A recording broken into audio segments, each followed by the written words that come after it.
Gostaria de falar algo da parte do Senhor com todos vocês.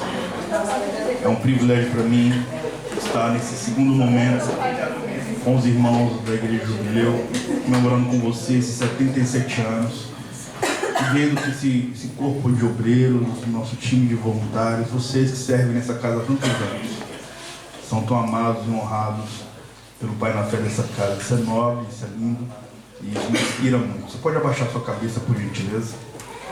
Quero te convidar solenemente a nós orarmos a Jesus. Eu quero compartilhar com você um texto bíblico para nos edificar nessa tarde. Pai, obrigado, Espírito Santo, por esse momento em família. Obrigado, Pai Santo, porque após tantos anos temos irmãos tão queridos que te adoram, ó Pai Santo, através do seu serviço, do seu respectivo talento. Eu oro, Pai Santo, para que o Senhor se sente à mesa conosco nessa tarde.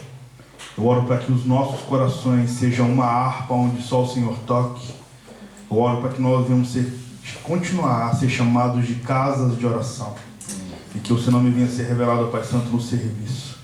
Te amamos, Senhor. Sente-se conosco. Abre o nosso coração para acolhermos ensinamentos eternos da sua santa palavra, em nome de Jesus. Amém. Parabéns a todos que servem nessa casa. Eu sou pastor há 15 anos. Tenho 30 anos de vida cristã. Acredito que quando o Briços começou o ministério, eu não era nem nascido, provavelmente. Então eu honro muitos pioneiros que chegaram antes de mim. E para mim é uma dupla honra vir a uma igreja que é pastoreada por um pai na fé da cidade. Isso é nobre. E eu louvo a Deus por isso. Eu quero ministrar nessa tarde sobre um tema específico. Eu quero falar sobre faça tudo o que estiver ao seu alcance. Amém. Não se esqueça dessa frase dessa tarde. Faça tudo o que estiver ao seu alcance. Com isso é um privilégio incrível estar aqui e compartilhar mais uma vez da palavra de Deus. E o texto que eu quero expor nessa tarde está em Marcos 14. Então, por gentileza, acompanhe comigo. E após a leitura desse texto, eu sugiro você permanecer com sua Bíblia aí conectada no seu aplicativo ou na sua Bíblia física. Marcos, capítulo 14, a partir do verso 1.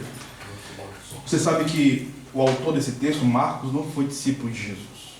Marcos foi discípulo de João Batista, muito provavelmente, certamente porque a mamãe dele, Maria, até o século V, acreditava-se que Maria Madalena fosse a mãe de João Marcos, o autor do Evangelho de Marcos. Mas não é comprovado. O fato é que ele provavelmente bebeu do reino de Deus da fonte de João Batista, quando João Batista, portanto, é decapitado.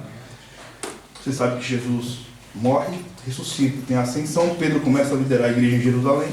Ele, portanto, a partir de sua família, são membros da igreja em Jerusalém. E quem narra o Evangelho de Marcos é Pedro. E Marcos escreve. Marcos é chamado na história da carta mais jornalística, porque narra o dia a dia de Jesus através da cidade de Cafarnaum e a partir dessa geografia. E nós vamos ler então o capítulo 14, um texto clássico. O verso 1 diz assim: Restavam somente 2 dias para a Páscoa e para a festa dos pães sem fermento. O chefe dos sacerdotes e os mestres da lei buscavam um meio de surpreender a Jesus em qualquer erro, e assim poder assassiná-lo à morte, condená-lo à morte. Entretanto, comentavam que não seja durante as festividades, para que o povo não se tumultue. E estando Jesus em Betânia, reclinado à mesa na casa de um certo homem conhecido como Pedro, o leproso, achegou-se dele uma mulher, portando um frasco de alabastro, contendo valioso perfume, feito de nardo puro, e quebrando o alabastro, derramou todo o bálsamo sobre a cabeça de Jesus. Diante disso, indignaram-se alguns dos presentes e criticavam entre si: para que esse desperdício de tão valioso perfume? Um bálsamo como este poderia ser vendido por 300 denários, e o dinheiro ser doado aos pobres. E a censuravam severamente. Deixai-a em paz, ordenou-lhe Jesus, porque molestais esta mulher. Ela realizou uma boa ação para comigo. Quanto aos pobres, sempre os tende ao vosso lado, e os podeis ajudar todas as vezes que o desejardes. Todavia a mim nem sempre me tereis.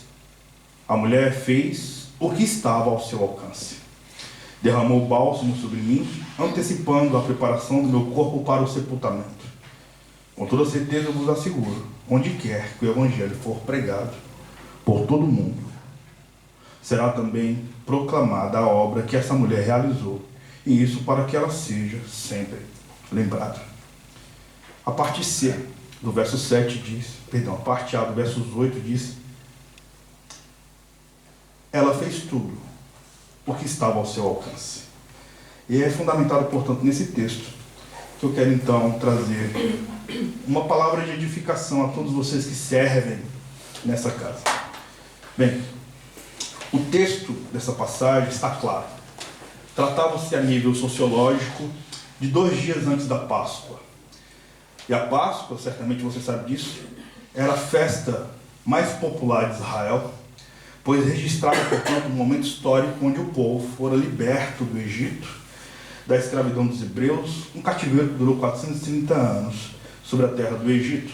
E com isso, a Páscoa era a alegria dos judeus e era o terror dos romanos. Por isso que na Páscoa a população de Jerusalém quintuplicava nessa estação. E os romanos então tinham medo de uma rebelião durante a festa da Páscoa. Tanto é que nesse período Herodes se mudava de Cesareia Marítima, a capital política de Israel, para Jerusalém, que sempre foi a capital religiosa dessa nação. E Pilatos também o fazia assim também. Bem, e com isso nós vemos uma festa popular.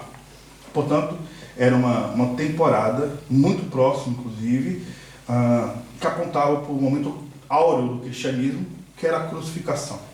Diz a Bíblia que 2 dias antes dessa festa, os principais sacerdotes e escribas projetavam os bastidores do poder eclesiástico prender a Jesus para então assassiná-lo. Mas isso não poderia ser feito durante a festa, como diz o próprio texto. Mas o curioso é que essa festa, que nessa festa, ou a despeito dessa mesma temporada de festa, havia em Betânia, na casa de um homem chamado Simão, como nós lemos nos primeiros versículos. Em outras traduções ele é chamado de Pedro. E além do nome dele tem um adjetivo, o leproso. Pedro, o leproso. Mas quem é Simão? Simão aparece no texto. Quem é ele? Bem, nós não sabemos. O texto, a nível histórico, nem os melhores comentadores bíblicos afirmam quem é Simão. Não sabemos se ele é o pai de Lázaro, não sabemos se ele é o esposo de Maria ou de Marta. O fato é que ele é um homem chamado leproso. E Jesus está comendo na casa desse homem. Bem, sabemos também que quem está servindo jantar nessa casa é Marta. E Lázaro, portanto, está recém-ressuscitado. E Jesus está celebrando a recém-ressurreição de seu amigo na casa de um homem adjetivado, conhece essa palavra? Sim. De leproso. E Jesus está à mesa. Mas eu chamo a sua atenção para um fato. De esse homem, Simão, ser adjetivado, portanto, leproso. E a pergunta é, esse homem era leproso? Certamente não. Provavelmente esse homem fora curado de lepra. Mas por que o texto fala, com clareza, que ele é chamado de leproso, a despeito de Jesus estar com ele, e um leproso, como nós sabemos muito provavelmente, que um leproso não poderia receber visitas. Ele não podia ter uma vida sociológica, uma vida social. Mas o texto diz que Jesus está na casa desse homem. Bem, ele não era mais leproso, provavelmente, mas sim Simão, o ex-leproso, talvez poderia ter chamado assim. Mas está registrado que, a despeito de seu nome, tem um adjetivo. Para quê? Para nos trazer um alerta muito claro, meus amados irmãos, enquanto aqueles que servem no reino de Deus. Nós não podemos rotular pessoas pelo passado delas. No reino de Deus, eu sei que a nível de testemunho, durante muitos anos a igreja amou dar testemunho dos ex. Pois no Brasil era assim. Só que não é bom nós fazermos isso. Jesus não vai na casa de um ex-assassino, Jesus vai na casa de um pecador arrependido. E uma vez arrependido, o seu passado não é colocado à mesa, o Senhor te perdoou. Jesus, portanto, está na casa de um homem que fora curado, isso é glorioso. Jesus, portanto, está numa geografia de pessoas que tiveram contato com cura. Um leproso, chamado Simão, portanto um ex-leproso, e agora também Lázaro, seu maior milagre público, a ressurreição de um homem, estava 4 dias morto. E o maior ensinamento que o texto nos dá nesse primeiro momento é: não rotule pessoas. Elas têm nome próprio. E é poderoso falar sobre o que Jesus fez. Porque na mesa onde Jesus senta, é a mesa onde se senta filho de princesas e filho de escravos. E nessa mesa todos nós somos chamados de reis e sacerdotes. Louvado seja o nome do Senhor. O curioso é que nesse jantar se destaca, portanto, uma mulher. Esse texto está registrado também em Mateus 26, aqui em Marcos capítulo 14, também em Lucas 22 e curiosamente em João 12. Portanto, além dos 3 evangelhos sinóticos, nós temos também o evangelho de João, que também retrata a história dessa mulher. Nos 3 evangelhos sinóticos, Marcos, Mateus e Lucas, nós temos a história dela.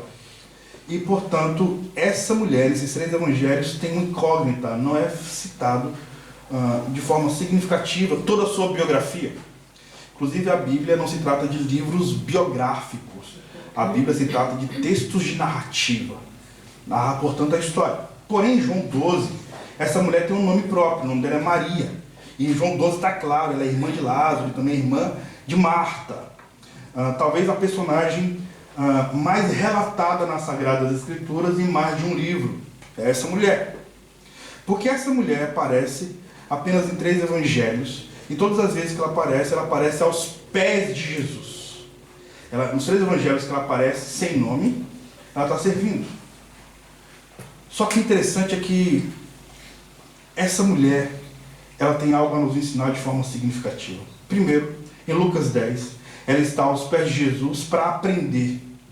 E isso incomoda muito a irmã dela, que é Marta, que chega a dizer: Senhor, não vais falar nada para minha irmã para me ajudar? E Jesus responde: Marta, Marta, estás ansiosa e preocupada com muitas coisas.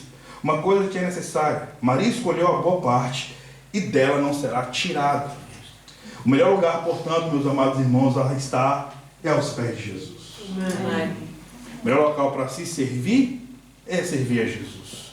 E servindo a Jesus de forma bela, com o coração aberto, inclusive. Bem, a segunda vez que ela aparece nas Sagradas Escrituras é em João 11. E ela mais uma vez está aos pés de Jesus, agora está chorando aos pés de Jesus, demonstrando, portanto, a sua dor, para encontrar nele refúgio e consolo de uma angústia que ela vê na alma. A Bíblia não fala porque ela está chorando. Eu posso trazer muitas análises sociológicas por causa do contexto histórico, mas a Bíblia não fala. E aonde a Bíblia não tem voz, eu não dou ouvidos.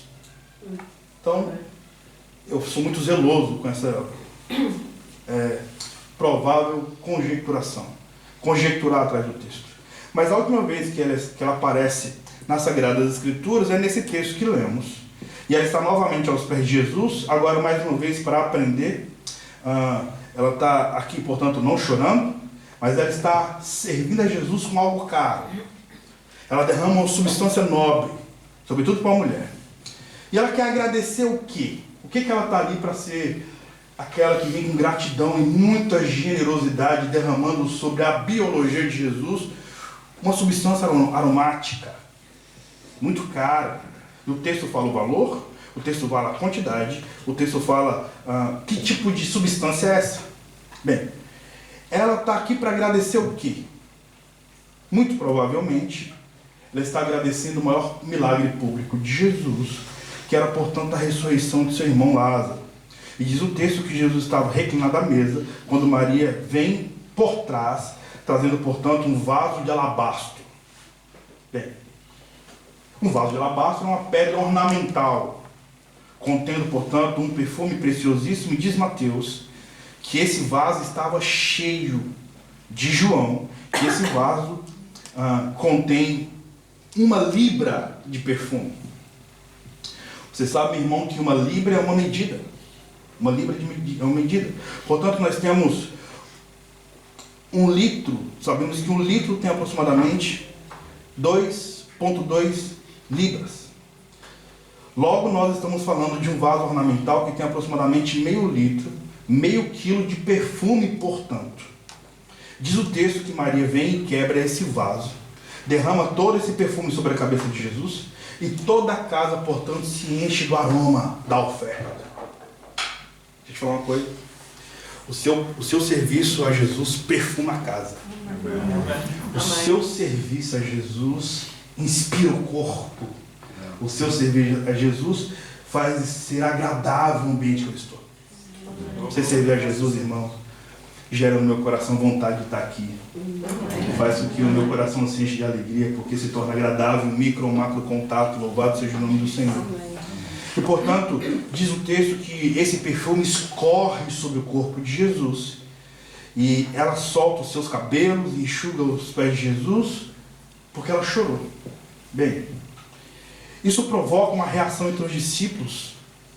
E você começa a ouvir algumas palavras por causa do serviço dela, por causa da adoração que ela expressava ao Senhor. E nós temos uma crítica. Por que esse desperdício? E quem fala com isso é Judas, o tesoureiro. E ele vai atrás de um devaneio. Com esse perfume, nós poderíamos vender por 30 denários e doar, portanto, aos pobres. Ele fala, portanto, o valor dessa substância aromática. Diz a Bíblia que, dessa maneira, ele agride essa mulher. Eles criticam o serviço dessa mulher. Eles murmuram contra essa mulher, e, como diz a minha tradução, eles molestam essa mulher. E antes de eu falar a palavra molestar, eu perguntei para o meu amigo se no português de Portugal essa palavra era pejorativa. Ele me disse que não. Então fico mais à vontade. Jesus, portanto, sai em defesa dessa mulher após ver que o serviço dela era criticado. E Jesus diz: por que a molestais? Ela praticou uma ação boa para comigo. Os pobres sempre os tendes convosco, mas a mim nem sempre me tendes. Ela fez o que pôde. Ela antecipou meu corpo para me ungir para o sepultamento. E em verdade vos digo, onde quer que o evangelho for pregado por todo mundo, será também proclamada a obra que essa mulher realizou. E isso para que ela seja lembrada. Ontem eu falei de Lídia, e o pastor Briços falou com muita força. Foi a primeira mulher da Ásia. A primeira pessoa que encontrou o evangelho foi uma mulher. Nós vemos aqui uma mulher servindo Jesus, curiosamente sendo criticada por homens. Bem, parece-me que nas Sagradas Escrituras a adoração de uma mulher incomoda. Só que ao mesmo tempo eu preciso te lembrar que a igreja compõe adjetivos femininos. A igreja, a menina dos olhos, a noiva, a virgem. A igreja incomoda as trevas. E que bom que a igreja Jubileu tem incomodado as trevas. Que bom que o seu serviço tem honrado o nome do Senhor nessa micro-geografia, para que o evangelho seja traduzido para todos que sentam essa mesa com você. E eu falo micro-geografia pelo fato de a igreja ser universal. Eu falo uma micro-geografia. Honro tanto aquilo que o Senhor deu, que a minha missão de vida é chegar na idade do Briços e ter uma igreja vibrante, ativa na cidade, que honra o nome do Senhor. E isso para mim é glorioso, é um legado. Bem, para finalizar, eu gostaria de, à luz desse texto que eu acabei de introduzir, compartilhar com você algumas atitudes de Maria, para mostrar que Deus é um Deus supremo, e no coração de Maria não tem outros ídolos, e a forma como ela serve é intensa, e a própria razão do serviço dela é adorar o Senhor. Se não, vejamos esses princípios. Em primeiro lugar, o versos 8, na parte B, diz: tudo o que estava ao seu alcance. E aqui eu quero trazer um devaneio agora como pastor, que eu também sou pastor. Você tem feito tudo o que está ao seu alcance para adorar ao Senhor? Tudo que está ao seu alcance você está conseguindo fazer no seu serviço para honrar Jesus da melhor maneira possível? Ela fez tudo. Ela não foi parcial. Ela deu o seu melhor. E dando o seu melhor, ela chamou a atenção da igreja, dos 12. E quem faz o melhor é guardado por Jesus, mas tem que ser corajoso, porque muitos vão criticá-lo. Provavelmente Portugal não é assim. Provavelmente o Brasil é muito assim. Há muitos ciúmes. Conhece a palavra ciúmes? Sim. Bem, conhece não, né? Porque vocês não ensinaram o idioma. Eu sou zeloso para falar algumas palavras, porque o Nuno falou para mim que tem palavras que não é interessante falar. Só que ele me falou quais são. Bem, então, ela fez tudo que estava ao seu alcance. Todas as vezes que eu leio esse versículo, eu pergunto ao meu coração: será, Jesus, que eu tenho feito tudo o que está ao meu alcance? Jesus, será que eu tenho feito tudo o que eu posso? Eu tenho 38 anos. Mas eu passei toda a minha casa dos 20 até os 33 anos, viajando toda a América Latina, solteiro, pregando para universitários. Eu paguei a faculdade de 19 estudantes. Eu ofertei 2 carros, prêmios, que o Senhor me deu, para pagar algumas conferências. E Jesus tem sido glorificado com isso. Eu, graças a Deus, tenho feito tudo que está ao meu alcance. E hoje, como pastor local, eu percebo que eu tenho colhido muito daquilo que o Senhor me presenteou ao longo da minha jornada. Amém. Todas as vezes que nós fazemos, nós precisamos fazer de todo o nosso coração. Maria é um exemplo disso. Às vezes nós fazemos relaxadamente, às vezes fazemos com a motivação errada, às vezes não fazemos de uma forma íntegra, mas ela fez publicamente e a adoração dela extraiu de Jesus exclamação. Jesus reconhecia que aquilo era nobre. Maria fez tudo o que estava ao seu alcance. Ela fez, portanto, tudo o que ela pôde. Pergunto novamente: você tem feito tudo o que está ao seu alcance? E o que você faz? É uma adoração a Jesus? Isso tem glorificado o nome dele? Maria nos ensina a darmos o nosso melhor ao Senhor. Bem, ele, portanto, é o primeiro. Tudo que você for fazer, faça primeiro para ele. E ele é único. Quando você fizer ao Senhor, faça em adoração. Ele precisa ter um espaço absoluto no nosso coração. A nossa mente precisa ser dele, a nossa agenda precisa ser dele, a nossa casa precisa ser dele. O centro da nossa existência tem que ser o Senhor.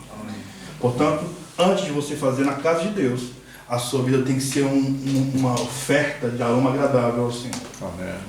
Porque o que eu faço aqui é a continuidade do que eu tenho feito no secreto. Eu tenho uma reflexão. Existe o Gil individual e existe o Gil coletivo. Esse que vos fala é o Gil coletivo. Quanto mais distante for o Gil individual do Gil coletivo, mais caráter o Gil precisa ter. Porque o altar me expõe, mas a mesa me denuncia. O que você faz na igreja, no coletivo dos irmãos, você tem que fazer na sua casa em adoração. É um serviço de adoração. Então, Jesus, que a minha vida venha a ser uma mensagem espiritual, que a minha vida fale algo. E que a minha vida venha a ser a tradução da sala do trono. Então, sendo assim, tendo Jesus como centro da minha vida, eu tenho convicção que eu só faço de forma significativa na casa de Deus, como voluntário, como líder, porque a minha vida já é uma adoração ao Senhor quando eu estou na minha individualidade. E no coletivo é apenas a consequência de uma verdade solene que eu trago no Senhor. Eu amo a história da igreja e quero relembrar a história que os nossos irmãos da Alemanha viveu. No dia 23 de setembro de 1723, às 11 horas da manhã, na Alemanha, um jovem chamado Ludwig von Zinzendorf começou, portanto, uma reunião de oração que durou 100 anos. Essa reunião de oração. Esse movimento foi extremamente importante para o reavivamento espiritual e o despertamento dos missionários na história da igreja. Um movimento conhecido como Movimento dos Morávios. No Brasil, chamado de Movimento dos Moravianos. Na Alemanha, os morávios, mesmo sendo pobres, a cada 19 moravianos sustentavam, portanto, um missionário no campo missionário. E quando eles não tinham condições financeiras para a cada 19 financiar um missionário, eles se vendiam como escravos ou compravam passagem apenas de ida. E eles se davam excelentemente para a contribuição da história missiológica da igreja, na contribuição do reino de Deus para o mundo. E eles não tinham dinheiro para enviar, portanto, para algum missionário, então eles se vendiam como escravos, e isso era glorioso. Quando eu olho, portanto, o exemplo dos moravianos, dos meus irmãos da Alemanha, isso me constrange na minha particularidade. É claro, é uma cultura diferente, não é como a cultura brasileira. Certamente não é como a cultura de Portugal. Mas eu não quero trazer à tona que você precisa se vender, literalmente. Mas eu falo sobre a paixão em pensar mais em Deus do que em mim. Amém. Deixe-me, talvez, me fazer mais claro. Só é possível entrar em ti quando tu se esvaziar de ti, para que eu caiba em ti, para que sejamos nós. Porque se tu não se esvaziar de ti, para que eu caiba em ti, para que sejamos nós, quando sentarmos à mesa, talvez você vá me apresentar o pai que é teu. E eu posso me sentir órfão na casa do teu pai. Se eu não me esvaziar de mim, para que tu caiba em mim, para que sejamos nós, ao sentar à mesa comigo, é muito provável eu te apresentar o pai que é meu. E talvez tu possa se sentir órfão na casa do meu pai. Que tal então ambos nos esvaziarmos? Para quando sentarmos à mesa encontrarmos um pai que é nosso. Amém. Que é compreensível na tua e na minha cultura. Que é relevante no meio do teu serviço. Que na verdade é para o próprio Deus. Louvado seja o nome do Senhor. Amém. E portanto, quando eu olho essa história, eu compreendo no meu coração, Jesus, ao longo dos séculos, assim como Maria, tantas biografias foram marcadas porque fizeram tudo o que estava ao alcance, que eu também venha ser olhado pelos céus, dessa mesma característica, que eu venha fazer tudo que está ao meu alcance, como fez Maria. Amém. Um outro exemplo inevitável que eu gostaria de fazer, Maria fez o seu melhor. No versos 3, ela estava trazendo um perfume que os evangelistas chamam de preciosíssimo. Esse perfume foi feito com essência chamada nardo. Os evangelistas têm o cuidado de dizer que essa essência não era híbrida, não era misturada, mas era nardo puro. Essa essência não se encontrava, portanto, em Israel, porque era caríssima, porque era raríssima. E só era encontrada naquele contexto histórico e naquele contexto sociológico, na cordilheira do Himalaia. Era uma espécie de arbusto seco que era moído e transportado nos lombos de camelo, através de povos nômades. Agora eu pergunto, certamente vocês são da Europa, e eu pretendo levar alguns perfumes da Europa lá para a minha terra. Vocês devem ter perfumes muito caros, perfumes raros, perfumes europeus, os melhores do mundo. E certamente você sabe que um perfume caro, você dá uma borrifada em dias especiais, sim ou não? Sim. Aí tem um que não é tão caro assim, você usa todo dia. No dia a dia. Bem, com isso, notem que Maria está trazendo um perfume muito caro, que tem aproximadamente meio quilo, que o texto não sugere, fundamenta que tem meio litro, que foi avaliado pelo tesoureiro por 300 denários. Bem, o texto também diz, os textos bíblicos sugerem que um denário era o salário de um dia de trabalho. Portanto, estamos falando que cada gota desse perfume valia um dia de serviço, um denário. Cada gota desse perfume correspondia, portanto, a um dia de trabalho. Estamos falando, portanto, da economia de um ano. Essa mulher trabalhou um ano todo. Provavelmente folgou nos finais de semana. Bem, o texto diz que ela não abre esse frasco. O texto diz que ela quebra o vaso. E por que ela quebra o vaso, meus amados irmãos? Porque ela está dizendo o seguinte: eu não quero que sobre gota nenhuma. Eu quero derramar toda. Eu quero colocar tudo à disposição do serviço a Jesus. Amém. Tudo que é nobre. Portanto, ela fez o seu melhor. E a pergunta é: você tem feito o seu melhor para Jesus? Você tem colocado à disposição de Jesus o melhor que você tem? Ela fez isso. Está fundamentado nesse texto, meus amados irmãos, que Maria fez o seu melhor. Ela é exemplo para nós. Eu te digo, faça o seu melhor. Não para o homem, faça o seu melhor para Deus. Essa mulher também fez algo interessante. Ela fez uma entrega sacrificial. Talvez você pergunte: como é que uma garota pobre, que veio de uma família pobre, provavelmente de uma aldeia pobre de Betânia, um território dominado, portanto, por um império estrangeiro, investe um ano de trabalho ao serviço de Jesus. E que vaso é esse? Que perfume é esse? Esse perfume não se encontrava em nenhuma perfumaria da época, irmãos. Esse perfume era comprado de gota a gota. Trabalhava o dia todo, ganhava um denário e comprava uma gota. Trabalhava mais 24 horas, pegava o salário, uma gota, 300 dias trabalhados. Gota por gota era acumulado naquele vaso de alabastro. Portanto, por que a mulher, ou por que o texto diz que é Maria que porta esse perfume? Porque era um perfume feminino. Não era qualquer mulher que usava, era uma noiva que usava.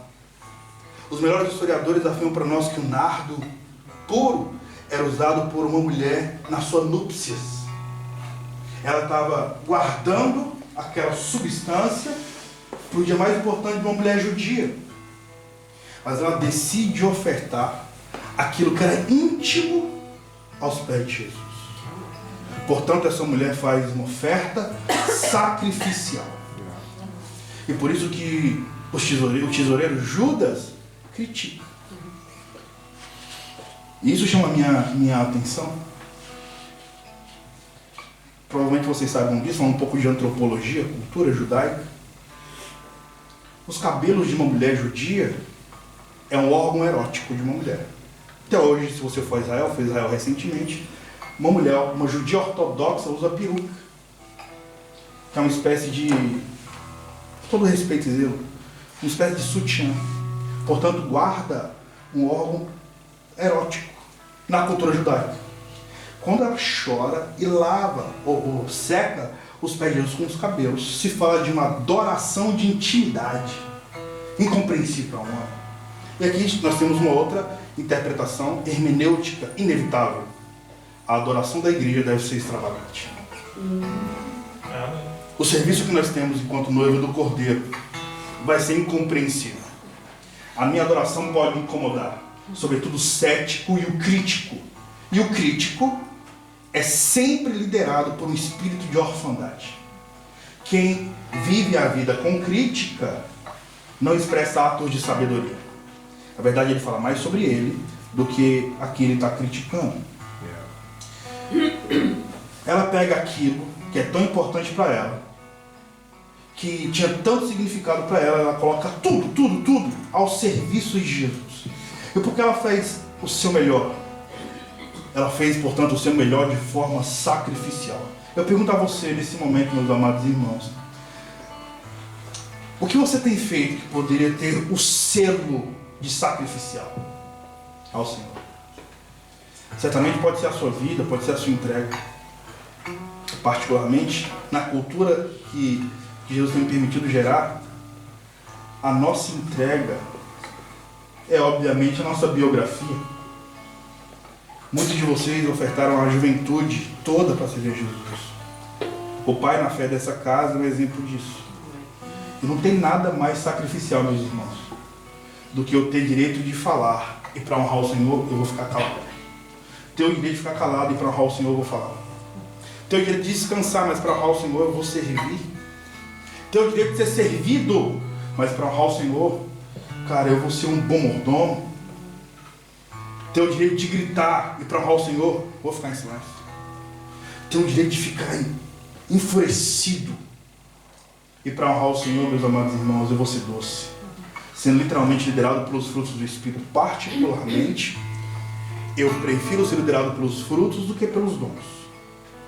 É lindo fluir nos dons, mas fala, entre um ouvir e te digo, não sei nem se é cultural, eu te digo. É cultural aqui? Então, entre um ex te digo e alguém que é amoroso, eu prefiro estar com um amoroso do que com um profeta. Porque entre aquele que lidera um dom e quem é liderado por um fruto, é claro que eu quero ficar com um homem que tem domínio próprio, do que alguém que não tem papas na língua. E o nosso coração serve ao outro quando a gente faz tudo para a honra e glória do nome do Senhor. E Maria faz isso de forma sacrificial. Bem, eu quero finalizar, para não me estender, que geralmente me estendo muito, não um pouco. Maria fez para a pessoa certa. E eu louvo a Deus porque se você está aqui nessa comemoração de 77 anos, louvado seja o nome do Senhor, eu quero chegar nesse lugar, Senhor. Você tem feito para a pessoa certa. O verso 6 está escrito: deixai em paz, ordenou-lhe Jesus, porque amolestais essa mulher. Ela realizou uma boa ação para comigo. Quanto aos pobres, sempre os tendes ao vosso lado, e os podeis ajudar todas as vezes que o desejardes. Todavia a mim, nem sempre me tereis. Eu pergunto a vocês, será que Jesus está dizendo que os pobres não são importantes? Obviamente não. Que a causa dos pobres não é a causa urgente? Obviamente não. Que a assistência aos necessitados não é importante? A resposta, obviamente, uma resposta sonora, não. Porque à luz desse texto, é necessário entender que Jesus precisa vir primeiro. Ela vai ser primeiro para Jesus, portanto. É necessário entender que Jesus tem primazia. É necessário entender que Jesus, que ninguém é salvo porque ajuda pobres. Isso é importante dizer. Ninguém vai para o céu porque dá cestas básicas. Nem sei se vocês têm cestas básicas. Sim. Não tem? Nós sabemos o que é. Sabe o que é? Ninguém vai salvo porque dá esmolas. Presta atenção, igreja e servo de Jesus. Ajudar os necessitados não é a causa da salvação. Ajudar os necessitados é a consequência da salvação. Ajudar os necessitados não é a causa, é o resultado da salvação. Você não ajuda os pobres para ser salvo. Você ajuda os pobres porque você foi alcançado pela graça gratuitamente mediante a fé em Cristo Jesus. Louvado seja o nome do Senhor. Se não entendermos isso, meus amados irmãos, iremos anular a graça de Deus e substituir a cruz pelas obras. Nós não faremos isso. A igreja é salva, e porque ela é salva, é uma igreja generosa. Bem, e eu percebo muita generosidade. Qual generosidade? Em servir Jesus. E com isso, ela fez no tempo certo. Maria fez no tempo certo. O verso 8 desse mesmo texto diz: antecipando a preparação do meu corpo para o sepultamento. Preparar o corpo para o sofrimento é algo extremamente maduro, irmãos. Preparar o corpo de Cristo para o momento mais importante da história da eternidade foi o maior cuidado que uma adoradora poderia ter diante de Jesus. Ela preparou o corpo de Jesus para sofrer, para cumprir essa profecia. E ela, portanto, gerou uma relevância naquilo que Jesus tinha. E eu louvo a Deus por toda essa sensibilidade. E para finalizar, é glorioso quando nós temos essa sensibilidade. Eu quero finalizar contando uma pequena história, se você me permitir, meus irmãos. Eu não ia compartilhar minha história, talvez você nem compreenda, porque somos de culturas diferentes. Mas se você lesse minha história, minha mãe foi mendiga até os 9 anos. Meu pai era de uma facção criminosa no Brasil. Meu pai foi assassinado aos 24 anos. No dia do meu aniversário de 3 anos. Minha mãe ficou sem possibilidade de criar 3 filhos. Não teve estudos. Cresceu como mendigo. Infelizmente, ela não teve muitas possibilidades sociais. E, infelizmente, essa é uma realidade de muitos dos da minha nação. E minha mãe, infelizmente, começou a traficar drogas. Foi presa por tráfico internacional de drogas e formação de quadrilhas em 1991. E minha mãe saiu da cadeia em 2014. Eu cresci com a minha mãe presa. Ninguém cuidou de nós. Meus tios não cuidaram de nós. Nos expulsaram da casa deles. A minha avó materna faleceu. Minha avó paterna também me expulsou. Então nós crescemos.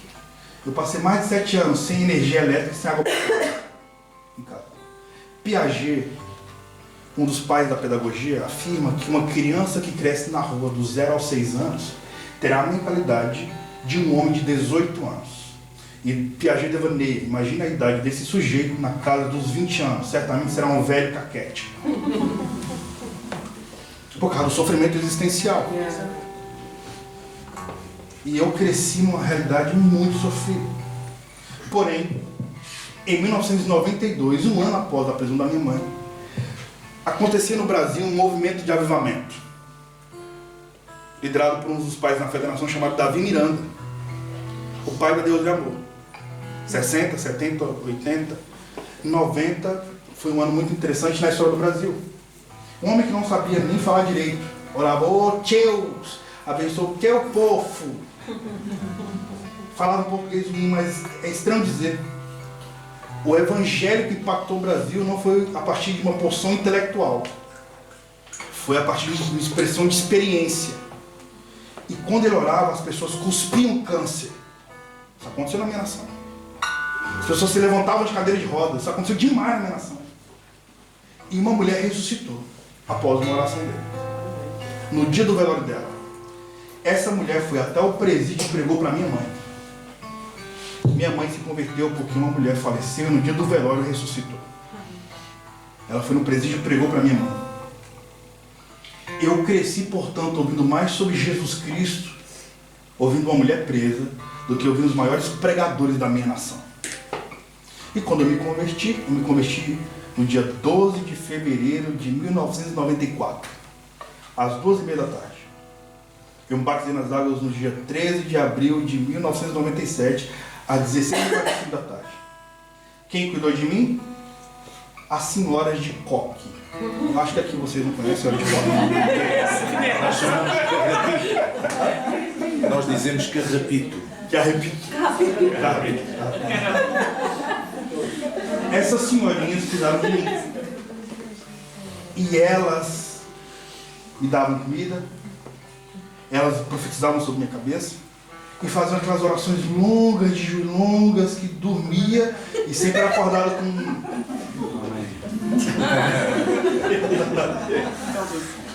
E teve um dia que na minha nação é muito comum ter vigílias em monte. Muito comum, ainda mais na época que eu me converti. E nós acampamos 24 dias no monte. Eu e várias senhoras da igreja. Eu me lembro que aos 12 anos de idade elas fizeram um ciclo de oração e oraram por mim. E falaram, Gilbertinho, meu nome no diminutivo, eu vejo você dentro de faculdades. Eu vejo Jesus te levando. Eu vejo você sentado em mesas de mestrado. E vejo Jesus sendo honrado. Eu fazia ideia que era faculdade. Oraram por mim. E eu sou fruto da igreja e fruto da educação. A educação é o Messias social.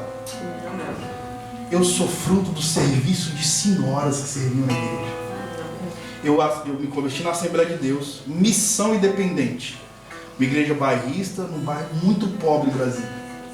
E o que Jesus fez no meu coração me impactou tanto, o serviço daquelas senhoras que exerceram maternidade no meu coração, gerou um movimento de avivamento no meu coração. Comecei a fazer faculdade, só que tem um momento importante, eu quero finalizar com isso, porque como eu estou ministrando para quem serve dentro da igreja, eu só quero relembrar a semente do serviço. Talvez vocês recepcionam alguém que pode ser irrelevante, alguém que você possa até olhar e ver como improváveis. O Senhor encontra, escolhe improváveis. O Senhor ama barro, Ele é pai de barro. E nações não entram em guerra por causa de barro. Nações entram em guerra por causa de ouro e de petróleo. Hoje por causa de tecnologia. Mas o seu serviço, um abraço, um cuidado com um espaço que é a escola dominical, um cuidado que você tem com alguém que aparentemente possa ser irrelevante. Você pode estar cuidando do futuro de uma geração alcançada pelo Senhor. E eu sou fruto disso. Quando eu tinha 6 anos de idade, eu fui impactado por uma professora. Eu quero finalizar de fato com isso. Eu não sei qual é as legislações de Portugal, mas no Brasil a cannabis não é aceito, que é a maconha. Lá lá é crime. Acredito que aqui também, não sei. Acho que sim. E lá é uma droga pesada na minha nação. E todos da minha rua tinham cheiro disso, cheiravam isso. Só eu que não. Então eu pensava que era um perfume. Que loucura, né? o nível de orfandade que sofria. E teve um dia que eu estava indo para a pré-escola, ela tem a pré-escola, são uma parte pedagógica que antecede a escola, e encontrei um bocado de cannabis em um plásticozinho, um bocado de maconha no plástico. Abri, cheirei e falei, rapaz, isso aqui é perfume. Abri a torneira, cheguei a maconha na mão e fui para a escola com 6 anos de idade, perfumado de cannabis. Você tá rindo que não foi você. Cheguei na porta da escola, a tia da portaria, que sempre me abraçava e me empurrou, óbvio, falou pro coordenador pedagógico. O coordenador pedagógico foi até a professora e falou, tem um aluno seu que tá fumado, tá doido de maconha. 6 anos de idade. Tava indo pra escola, cara, com autoestima alta. Quando eu cheguei na porta da sala de aula, a tia gritou comigo, você tá fumando maconha, rapaz? Você viu que era? Fumando? Não, tia, eu passei no pescoço. Ela abaixou, viu que meu corpo tava cheio de cannabis. Ela falou, cadê sua mãe? Aí eu falei, ingenuamente, minha mãe tá presa, tia, porque a mãe de todos estavam presos. Cadê seu pai, Gil? Meu pai tá morto, porque o pai de todos os meus amigos morreram, todos. Eu sou o único jovem vivo da rua em que eu cresci. Aí ela olhou pra mim assim, como uma boa professora, aquela que exerce maternidade, aquela que recepciona na igreja, aquele irmão que serve o outro. Vocês exercem paternidade e maternidade no exercício. Para mim não existe igreja grande nem igreja pequena, existe igreja de Cristo Jesus. Que cuida dos pequeninos do reino de Deus. E aí, ela me levou para a sala de coordenação pedagógica. Tinha 3 professores, um assistente social, uma psicóloga e o diretor da escola. Naquele dia eu descobri que eu estava abandonado. Eu vivi um batismo de consciência aos 6 anos de idade. E a professora olhou para mim e falou, ensinou tudo sobre droga e sobre sexo. E eu me senti extremamente invadido. E eu comecei a chorar copiosamente. E ela gritou comigo e falou, para de chorar agora. Sua vida não vai ser fácil. Repete comigo, eu vou ser um grande homem. Bora, fala, repete, rapaz. E eu assim com a voz embargada, tremendo, assim, desesperado. Eu gritei, eu vou ser um grande homem. E chorei. Ela me abraçou, bateu no meu peito e falou, você vai estudar. Você está ouvindo, Gilbertinho? Tô. Quando sua mãe sair da cadeia, você vai devolver a honra para ela. Você está ouvindo? Tô, tia. Os anos se passaram. Graças a Deus eu fui o primeiro de toda a minha família, paterna e materna, a entrar dentro de uma universidade. Eu sei que em Portugal isso é comum. A minha nação não. É um fenômeno. Foi o primeiro da minha família a entrar dentro de um avião. E comecei, enfim, Jesus, se eu sobrevivi à vulnerabilidade social, você acha que eu vou desviar dentro da faculdade? Jesus me deu um ministério internacional. Eu comecei a falar de Jesus dentro da universidade. E Jesus foi enchendo meu coração de graça. E Jesus foi me dando idioma para os acadêmicos do Brasil, para os acadêmicos da América Latina. Fiz 6 mochilão sozinho na América Latina. Preguei em toda a geografia em que o Império Inca estabeleceu o seu império, que são os nativos da América Latina. E nós alcançamos milhares de estudantes universitários e batizamos 2.700 estudantes de medicina. Louvado seja o nome do Senhor. E aí eu estava em Machu Picchu, sítio arqueológico de Machu Picchu, estava decidido a fazer mestrado sobre os primatas da América. E aí, meu Deus, que encantado com o Império Inca. Eu vou morar aqui, Senhor, vou pregar Jesus aqui. Eu era solteiro, eu não vou casar não, eu vou morrer aqui pregando o evangelho para toda criatura. Desci do sítio arqueológico de Machu Picchu, estação de trem, encontrei o Wi-Fi. Meu celular conectou, minha irmã me ligou via WhatsApp. Dia 12 de dezembro de 2014. Falou, Gil, minha mãe acabou de sair da cadeia. Lembrei na hora daquela que me serviu, a professora Claudecias. E falei para minha irmã, Então, avisa a minha mãe que hoje começa um processo de devolução de honra a ela. Desisti de fazer mestrado e fui cuidar da minha mãe. Volto para o Brasil, tiro minha mãe de uma geografia bem pobre, coloco ela num bairro legal e nobre em Brasília, chamado Águas Claras. Eu moro lá até hoje. Eu moro no 9º andar de um prédio, minha mãe mora no 7º. E até hoje eu cuido da minha mãe. O tempo se passou. Jesus me deu livros para escrever. Tive a honra de fazer pós-graduação. Minha mãe hoje é empresária. Minha mãe hoje é a maior intercessora da igreja que eu sou pastor. Minha mãe é minha ovelha.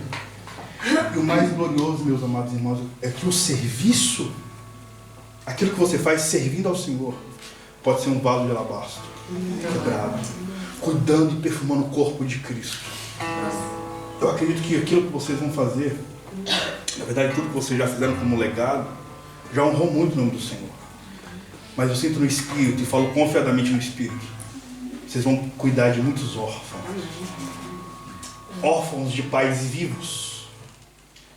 Órfãos de pastores. E Briços, eu sinto no Espírito Jesus trazendo muitos trabalhadores. Eu sinto no Espírito, e eu falo agora com muita ousadia, como seu irmão em Cristo, essa jornada espiritual. Se prepare para ter uma igreja com jovens com essa estética aqui. Eu ia pregar com uma camisa dessa, mas por zelo me ensinaram que eu queria ser mais formal. Mas se prepare para ter uma igreja cheia de jovens, com o coração quebrantado, que talvez pode ser até desse tamanho, mas vai ter um coração de ovelha para ouvir você. E me emociona, sabe por quê? Quando eu vejo esses cabelinhos brancos, eu me lembro das irmãs que cuidaram de mim. Mulheres que não tinham medo de pregar em presídio do Brasil. Não tinham medo, irmãos, de ir para o hospital, entrar dentro de UTI. Conhece a UTI? Sim. E orar. E eu presenciei muita cura, irmãos. O ministério que eu exerço hoje é o fruto de orações de mulheres que nem sabiam ler, mas oraram por mim. E com isso, com essa palavra, eu gostaria muito que o seu coração fosse batizado de renovo no seu serviço ministerial. Você pode ficar em pé, por gentileza. E vou finalizar. Estenda suas mãos. Espírito Santo, eu quero abençoar os meus irmãos. Eu oro, Cristo, para que cada voluntário aqui presente, que cada líder aqui presente venha, ó Pai Santo, ser uma voz profética para uma geração. Renove-os, ó Pai Santo, renova as forças, renove o coração, renove o serviço, ó Pai Santo, daqueles que servem na sua casa. Jesus, eu oro por um renovo, ó Pai Santo. Eu vejo Jesus trazendo revitalização. Eu vejo novas ovelhas vindo. Eu vejo pessoas sendo batizadas nas águas, não poucas, muitas. Espírito Santo, eu oro, Pai Santo, prepare os meus irmãos, Pai, para que essa obra venha a ser concluída com zelo, com honra, com nobreza.